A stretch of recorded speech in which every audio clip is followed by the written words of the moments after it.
Shalom, salam sejahtera untuk kita semuanya, saudara-saudara dimanapun Anda berada. Bertemu kembali bersama dengan saya, Pendeta Daniel Siswanto, dan kita akan melanjutkan pelajaran sekolah sahabat kita. Saudara, kita telah tiba di pelajaran yang ke-6 di triwulan yang pertama di tahun 2023 dengan satu judul, Menyimpan Harta di Sorga. Namun sebelum kita mempelajari lebih lanjut, lebih dalam, mari kita tunduk kepala dan berdoa. Bapa di surga, Allah yang Maha Kasih, bila mana kami akan mempelajari firman-Mu melalui pelajaran sekolah sahabat ini, urapi kami dengan kuasa Roh Kudus-Mu. Berikan kami hikmat untuk memahami setiap firman ini, dan kami boleh dikuatkan, kami boleh mempraktekkan, dan kemuliaan bagi nama Tuhan. Terima kasih ya Tuhan, dalam nama Yesus kami berdoa. Amin. Menyimpan harta di sorga. Ayat inti terdapat di dalam Markus 8 ayat 36 dan 37. Apa gunanya seseorang memperoleh seluruh dunia tetapi ia kehilangan nyawanya?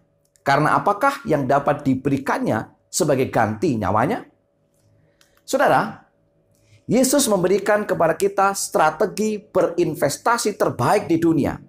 Manakala ia berkata dalam Matius 6 ayat 19 dan 20. Janganlah kamu mengumpulkan harta di bumi. Di bumi ngengat dan karat merusakkannya, dan pencuri membongkar serta mencurinya. Tetapi kumpulkanlah bagimu harta di sorga. Di sorga ngengat dan karat tidak merusakkannya, dan pencuri tidak membongkar serta mencurinya. Apa maksud daripada investasi terbaik yang Tuhan mau berikan kepada kita? Mari kita pelajari lebih lanjut. Di pelajaran hari Minggu dengan judul Nuh menemukan kasih karunia. Kejadian 6 ayat 8, tetapi Nuh mendapat kasih karunia di mata Tuhan. Kejadian 6 ayat 13 sampai dengan 14. Berfirmanlah Allah kepada Nuh, aku telah memutuskan untuk mengakhiri hidup segala makhluk, sebab bumi telah penuh dengan kekerasan oleh mereka. Jadi aku akan memusnahkan mereka bersama-sama dengan bumi. Buatlah bagimu sebuah bahtera dari kayu gofir. Bahtera itu harus kau buat berpetak-petak dan harus kau tutup dengan pakal dari luar dan dari dalam. Setelah menerima petunjuk Tuhan tentang kebinasaan dunia pada zamannya, Nuh membuat perubahan drastis dalam hidupnya. Ia menghabiskan waktu 120 tahun berikutnya dari kehidupannya untuk menuruti panggilan Allah membangun bahtera. Pertanyaannya adalah, mengapa orang banyak pada zaman Nuh menolak pekabaran Nuh tentang kebinasaan dunia oleh air bah? Hamba Tuhan Ellen G. White menuliskan, dunia sebelum air bah berpendapat bahwa berabad-abad lamanya hukum alam telah ditetapkan. Musim-musim datang silih berganti menurut gilirannya yang teratur. Hingga saat ini belum pernah turun hujan. Bumi ini dibasahi oleh embun. Air sungai tidak pernah meluap-luap tetapi mengalir dengan tenangnya menuju lautan. Hukum yang tetap mengaturnya sehingga air sungai tidak pernah meluap-luap. Alfa dan Omega jilid 1 halaman 101.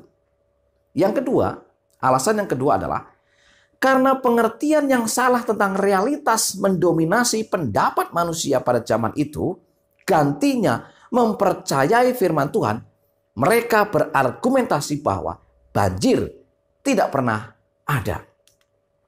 Saudara, seringkali seperti halnya pada zaman Nuh, kitab suci menegaskan bahwa di akhir zaman akan ada banyak orang bersikap ragu-ragu terhadap petunjuk mengenai peristiwa-peristiwa akhir zaman menuju kedatangan Yesus atau kebinasaan akhir. Dalam 2 Petrus 3 ayat 3-4 dikatakan, yang terutama harus kamu ketahui ialah bahwa pada hari-hari zaman akhir akan tampil pengejek-pengejek dengan ejekan-ejekannya, yaitu orang-orang yang hidup menuruti hawa nafsunya. Kata mereka, di manakah janji tentang kedatangannya itu? Sebab sejak bapa-bapa leluhur kita meninggal, segala sesuatu tetap seperti semula pada waktu dunia diciptakan. bagaimanakah kita dapat bersedia untuk kehancuran yang akan datang? Ada satu keputusan sadar yang disebut dengan kepuasan yang tertunda. Secara mendasar, hal ini berarti bahwa kita harus sabar melakukan pekerjaan yang Allah minta kita lakukan bagi pengharapan pada upah yang lebih mulia di masa depan. Saudara, kita tidak tahu kapan Kristus akan kembali. Dalam satu pengertian, itu tidak masalah. Yang menjadi masalah adalah apakah sama seperti Nuh, kita mau melakukan apa yang Allah minta dari kita, bahkan meskipun itu berarti mengadakan perubahan-perubahan hidup yang radikal. Seberapa siapkah saya dan saudara? Di pelajaran hari Senin dengan judul Abraham, Bapa Orang yang Setia. Kejadian 12 ayat 1 sampai dengan 2. Berfirmanlah Tuhan kepada Abram, pergilah dari negerimu dan dari sanak saudaramu dan dari rumah bapamu ini ke negeri yang akan kutunjukkan kepadamu. Aku akan membuat engkau menjadi bangsa yang besar dan memberkati engkau serta membuat namamu masyhur dan engkau akan menjadi berkat. Setelah menerima panggilan Tuhan, Abraham meninggalkan tanah kelahirannya dan kaum keluarganya dan pergi ke sebuah tempat yang akan ditunjukkan Tuhan kepadanya. Pastilah itu bukan sebuah keputusan yang mudah, saudara. Dan tidak diragukan, Abraham meninggalkan beberapa kesenangan dan kenyamanan dunia untuk melakukan hal itu. Dalam pena inspirasi Ellen G. White, Alfa dan Omega jilid 1, halaman 137 dikatakan, penurutan Abraham yang dilaksanakan tanpa bertanya-tanya itu merupakan salah satu dari bukti-bukti yang menonjol perihal iman yang terdapat dalam seluruh kitab suci. Abraham merasa puas berada di mana Allah menginginkannya. Dan mereka tetap setia kepada Allah meskipun Abraham, Ishak, dan Yakub semasa hidupnya tidak pernah mewarisi tanah yang dijanjikan itu. Generasi berikutnya lah dari keturunan Abraham yang akan mendiami warisan tanah perjanjian. Semasa hidupnya, Abraham dikenal sebagai seorang pangeran oleh orang-orang yang ada di sekitarnya. Dia dikenal baik hati, berani, ramah, dan seorang hamba Allah yang maha tinggi. Pertanyaannya adalah, bagaimana kita dapat menjadi pewaris dari janji Allah bersama Abraham? Galatia 3 ayat 6 sampai dengan 7. Secara itu jugalah Abraham percaya kepada Allah, maka Allah memperhitungkan hal itu kepadanya sebagai kebenaran. Jadi kamu lihat bahwa mereka yang hidup dari iman, mereka itulah anak-anak Abraham. Yang kedua, Galatia 3 ayat 29. Dan jikalau kamu adalah milik Kristus, maka kamu juga adalah keturunan Abraham dan berhak menerima janji Allah. Saudara-saudara yang dikasihi Tuhan, inilah tanda menjadi pewaris janji Allah bersama dengan Abraham, yaitu iman kepada Kristus sebagaimana Abraham beriman kepada Kristus. Dan yang kedua, kita adalah menjadi milik Kristus. Baik Nuh maupun Abraham adalah contoh dari orang-orang yang membuat sebuah keputusan besar yang mengubah hidupnya karena menuruti Allah. Mereka berinvestasi dalam misi yang diberikan Allah kepadanya. Bagaimana dengan saya dan saudara? Di pelajaran hari Selasa dengan judul Keputusan Lot yang Buruk. Ketika Abraham meninggalkan negerinya dalam menyambut panggilan Tuhan, Lot, keponakannya, memilih pergi bersama Abraham. Tuhan memberkati Abraham dengan harta kekayaan, dan Lot pun diberkati dengan harta kekayaan. Keduanya menjadi begitu kaya dengan ternak yang begitu banyak, sehingga mereka tidak dapat tinggal bersama sambil berdekatan. Untuk menghindari perselisihan antara gembala-gembala mereka, Abraham dengan rendah hati menawarkan pilihan kepada Lot untuk memilih di mana dia suka menetap. Lot menjatuhkan pilihannya untuk menetap di kota-kota lembah Yordan. Kejadian 13 ayat 10 sampai dengan 12. Adalah rasional bagi Lot memilih lembah Yordan yang subur dan banyak airnya. Sayangnya saudara, Lot semata-mata hanya memikirkan keuntungan lahiriah dengan tinggal di sana. Ia gagal memperhitungkan orang-orang Sodom yang sangat jahat dan hidup dalam dosa melawan Tuhan.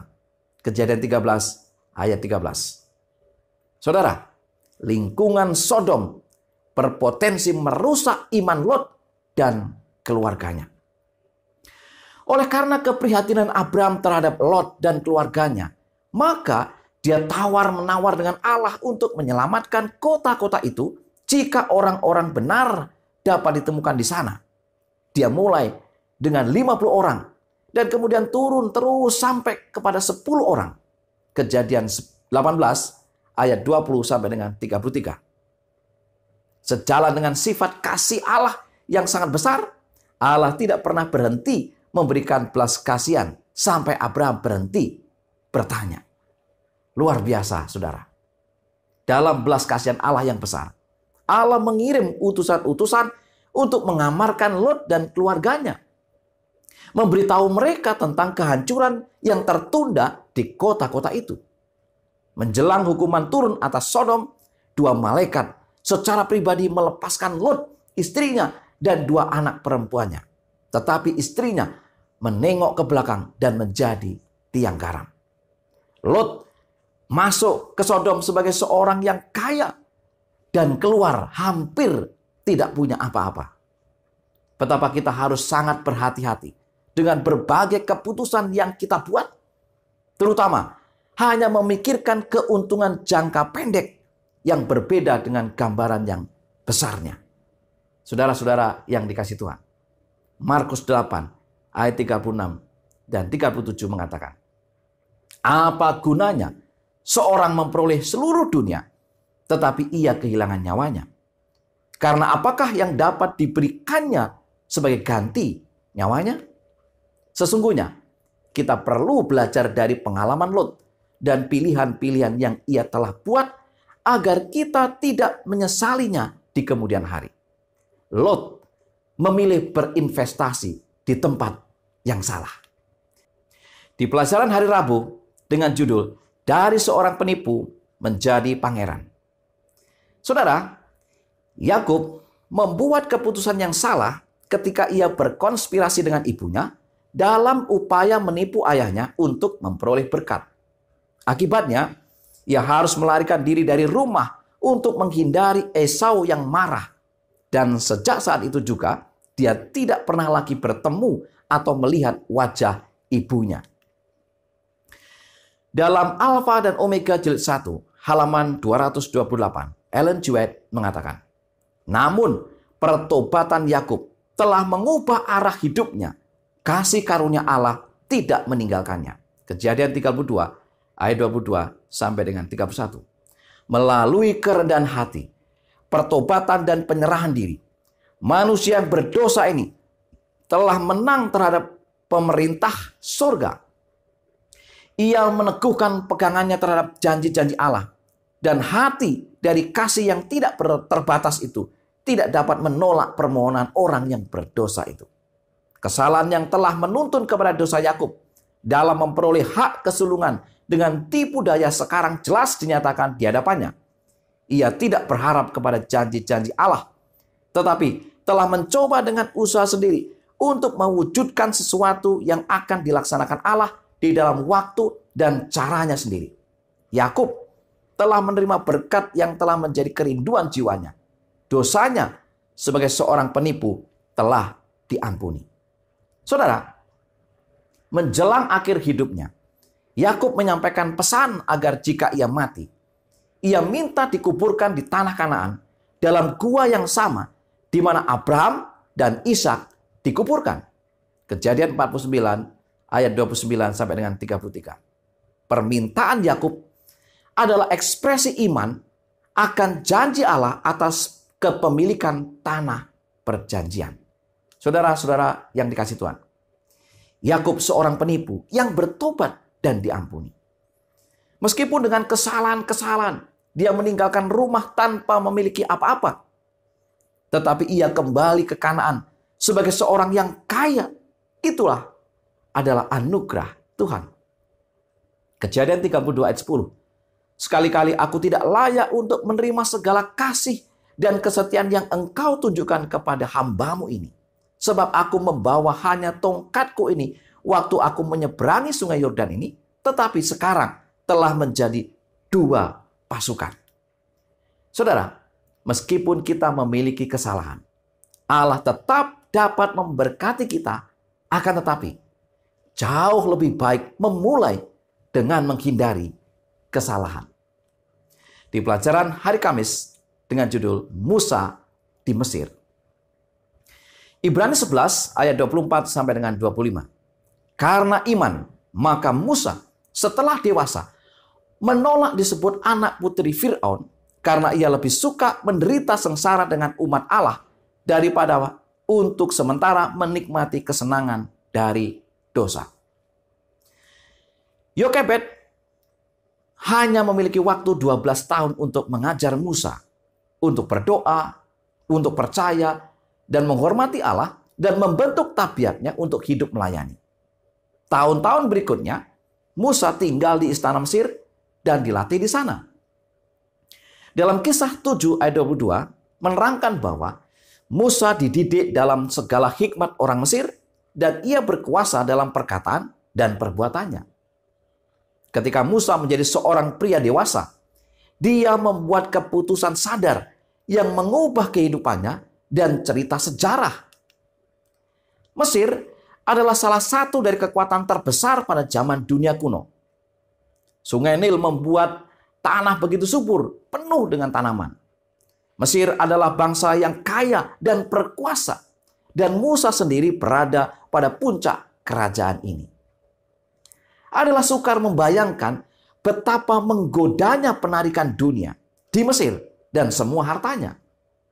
Jika Musa memilih untuk tetap menjadi generasi penerus penguasa Mesir, pastilah dia akan mendapatkan pemujaan, kesenangan, dan kekayaan yang menggoda. Namun, dia memilih lebih suka menderita sengsara dengan umat Allah daripada untuk sementara menikmati kesenangan dari dosa. Ibrani 11 ayat yang ke-25. Sebagian besar dari buku Keluaran berkaitan dengan tantangan dan cobaan yang dihadapi Musa. Yang bahkan setelah semua yang ia lalui, tetap saja Musa tidak dapat menyeberang ke tanah Kanaan atau ke tanah perjanjian. Bilangan 20 ayat 12. Tetapi kita semua tahu bahwa meskipun banyak kesusahan yang ia alami, yang Musa alami, pilihan yang ia buat adalah pilihan yang benar. Alfa dan Omega, Jilid 1 halaman 289. Hamba Tuhan Ellen G. White menegaskan, saat kita menjalani kehidupan kita, terkadang kita dicobai untuk menjadi kaya dan bersenang-senang. Dibutuhkan iman yang kuat untuk mempraktikkan menunda kepuasan. Istana Fir'aun yang megah dan tahta raja dihadapkan kepada Musa sebagai satu alat untuk menggodanya. Tetapi ia mengetahui dengan baik bahwa kepelesiran yang penuh dosa yang dapat membuat manusia lupa kepada Allah ada di dalam istana kemuliaan itu. Ia melihat jauh di seberang istana yang mewah, jauh di seberang mahkota raja kepada kemuliaan yang tinggi yang akan dianugerahkan kepada orang-orang kudus milik yang maha tinggi di dalam satu kerajaan yang bebas dari noda dosa. Oleh iman, ia memandang kepada satu mahkota yang tidak akan binasa, yang Raja Surga akan letakkan di atas kepala orang-orang yang menang. Iman ini telah menuntun dia untuk memalingkan diri dari mahkota-mahkota kerajaan duniawi dan menggabungkan diri dengan bangsa yang hina, miskin, dan rendah yang telah memilih untuk menurut kepada Allah gantinya untuk melayani dosa. Saudara-saudara yang dikasihi Tuhan, satu pilihan yang sangat luar biasa diambil oleh Musa. Sebagai kesimpulan pelajaran sekolah sahabat kita, Yang pertama, di akhir zaman akan ada banyak orang yang bersikap ragu-ragu terhadap petunjuk mengenai peristiwa-peristiwa akhir zaman menuju kedatangan Yesus atau kebinasaan akhir. Yang kedua, penurutan Abraham yang dilaksanakan tanpa bertanya-tanya merupakan salah satu dari bukti yang menonjol perihal iman yang terdapat dalam seluruh kitab suci. Yang ketiga, berhati-hati dengan berbagai pilihan dan keputusan yang kita buat, agar kita tidak menyesalinya di kemudian hari. Yang keempat, meskipun kita memiliki kesalahan, Allah tetap dapat memberkati kita. Akan tetapi, jauh lebih baik jika kita menghindari kesalahan itu. Dan yang kelima, meskipun banyak kesusahan yang kita alami, kita harus membuat pilihan yang benar, di mana Allah ada di sana.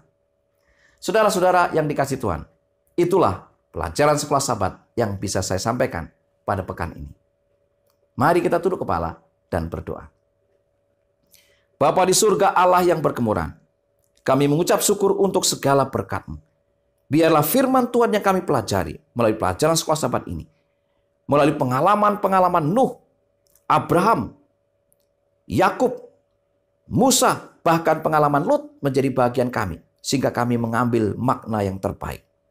Pimpin kami, bimbing kami ya Tuhan. Berkati kami dan umat-umat Tuhan dimanapun mereka berada. Inilah doa dan harapan kami. Ampunilah pelanggaran dosa kami. Dalam nama Yesus kami berdoa. Amin. Saudara-saudara yang dikasihi Tuhan, mari kita terus menggali akan kebenaran firman Tuhan dengan mempelajari pelajaran sekolah Sabat kita. Selamat belajar, selamat Sabat, dan Tuhan memberkati kita.